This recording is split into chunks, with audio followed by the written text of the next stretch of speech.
What is going on? Bitwise guy here, and I don't even know what number of tutorial we're up to, but I know it's getting up and up there. So continuing on with the last video, we're going to kind of expand on it, and I'm also going to go through the book. So this one is about subscript notation in Rust. Alright, so let's jump straight into the book. So it says, you can access a particular element of an array with subscript notation, and they provide an example in the book, which we'll come back to later. Subscripts start at 0, like in most programming languages. So the first name is name 0, the second name is names 1. The above example prints the second name is Brian, and as you can see in the above example, if we count from left to right, so if we put our finger, that's 0 on Graydon, and then if we put our finger on on Brian, that's 1, and then on Nico, that's 2. And he says, if you try to use a subscript that is not in the array, you will get an error. Array access is bounce checked at runtime. Such errant access is the source of many bugs in other systems programming languages.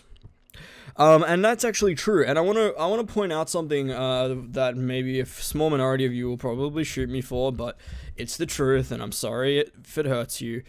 C is the poster child of this problem, mainly because it doesn't provide super amazing ways to deal with this.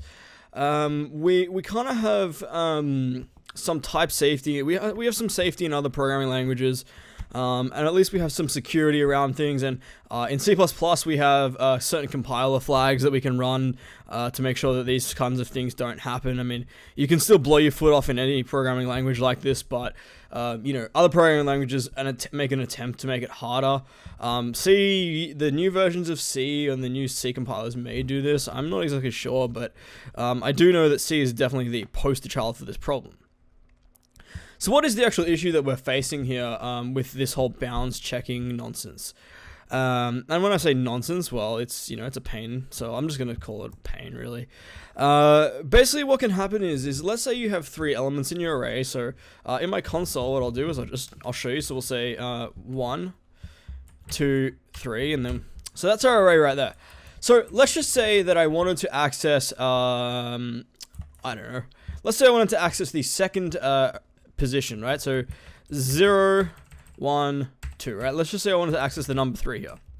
Well, let's just say that I forget that it starts at 0, and I do. Let's pretend that we're accessing this. Obviously, this is not correct syntax, but let's just say that I wanted to enter number 3. Now, logically, people will assume when they start to program that should access this one here, and obviously we know as smarter programmers that obviously that is not going to work.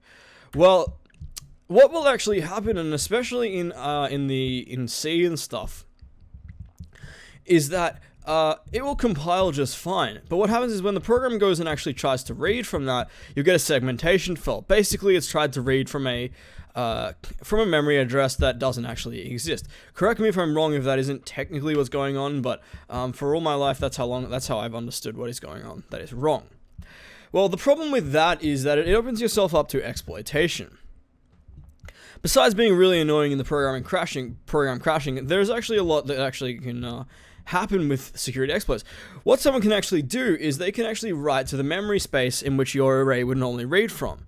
So when your program goes to read from when your program goes to read from the array, and it tries to read from what is normally an erroneous read because there's no memory there, well, it will find a function, or it'll find a set of instructions to actually run, and it'll go and run that, or it'll pull in a dodgy value, and you might get a buffer overflow exploit, or a whole number of issues can occur once you start going into this unknown territory. So Rust still kind of deals with this at runtime. However, Rust is much clearer that something horrible has gone wrong. Unlike C, which just throws you some pretty disgusting errors, Rust makes it very clear that this has actually occurred. And let's prove that right now. So we're going to combine the previous tutorial and this tutorial in one kind of tutorial. So let's make an array. So let's say let's make it m_array. I don't know why not. Equals and we'll say 55, 66, and 27.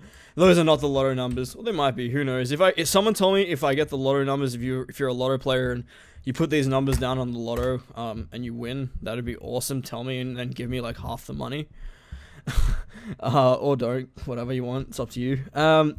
So all right. So let's go. So we can say m.array, and we'll print out the length of the array. So we'll say m_array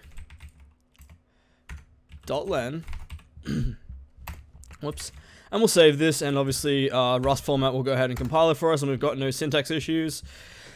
And what we'll do is we'll just run this. In fact, you know what? We'll just print out one of the elements of the array. So we'll print out the first one. We'll say m_array, and we'll print out, I don't know. Let's print out number 0. All right, cool. So if you remember, it says in the Rust book that this is called subscript. Well, this part here is the subscript. So the 0 is the subscript of this array. Alright, so let's go to our terminal, which is hiding down here, and we'll say cargo run. And there we go. So we get the length of the array is 3, and the first element in the array is 55. Alright, so let's just say, hey, I want to access this, and I forget that it's it's a 0-based accessor. So I want to access this array here. So I say, well, I'm going to go and I'm going to type in print line, and I'm going to say m_array, and I'm going to put in the number 3. And to the uninitiated programmer, well, that would look like it works. And you can see that the compiler has given us no issues. It's recompiled, and Rust format has gotten no issues back. So let's go ahead and run it, and hopefully it works. So we'll say cargo run.